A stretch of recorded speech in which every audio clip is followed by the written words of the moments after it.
ഇതാ new year വരികയാണ്. New year ആഘോഷം പൊടിപൊടിക്കാനുള്ള പല പ്ലാനിങ്ങിലുമാണ് നമ്മളുടെ യുവാക്കളുള്ളത്, യുവതികളുള്ളത്. മുസ്ലിം സമുദായം ശ്രദ്ധിക്കണം പ്രത്യേകം.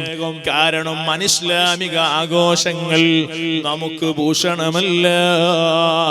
പുതിയ വർഷം വരുമ്പോൾ ആത്മീയമായ ചിന്തകളാണ് നമുക്കുണ്ടാകേണ്ടത്.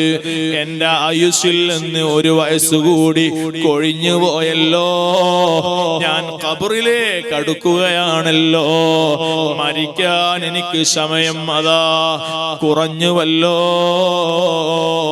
എന്റെ പാപങ്ങളെല്ലാം പൊറുപ്പിക്കാൻ എനിക്ക് കഴിഞ്ഞിട്ടില്ലല്ലോ. അതുകൊണ്ട് ഈ പുതിയ വർഷം വരുമ്പോ ഞാൻ തൗബ ചെയ്യട്ടെ, ഞാനൊന്ന് നന്നാവാൻ ചിന്തിക്കട്ടെ, ഞാൻ നന്മകൾ ചെയ്യുമെന്ന പ്രതിജ്ഞ പുതുക്കട്ടെ. ഇതാണ് പുതുവർഷ പുലരിയിൽ വിശ്വാസികൾ നിർവഹിക്കേണ്ടത്.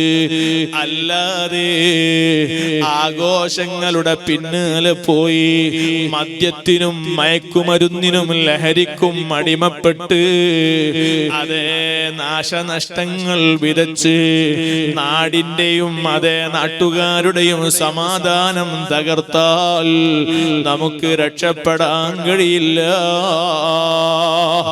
ന്യൂ ഇയർ ആഘോഷത്തിന്റെ വേളയിൽ നമ്മളുടെ കേരളത്തിൽ കൂടുതൽ മദ്യം വിറ്റഴിക്കപ്പെടുന്നു, ലഹരി വിൽപ്പന ചെയ്യപ്പെടുന്നു എന്ന വാർത്ത എല്ലാ ന്യൂ ഇയർ വരുമ്പോഴും പത്രമാധ്യമങ്ങളിൽ കേരളീയരായ നമ്മൾ വായിക്കുന്നവരല്ലേ പ്രിയപ്പെട്ടവരെ?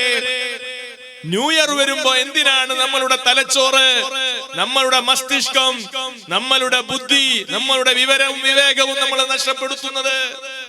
നമ്മുടെ യുവാക്കൾ ശ്രദ്ധിക്കാൻ വേണ്ടി ഓർമ്മപ്പെടുത്തുകയാണ്.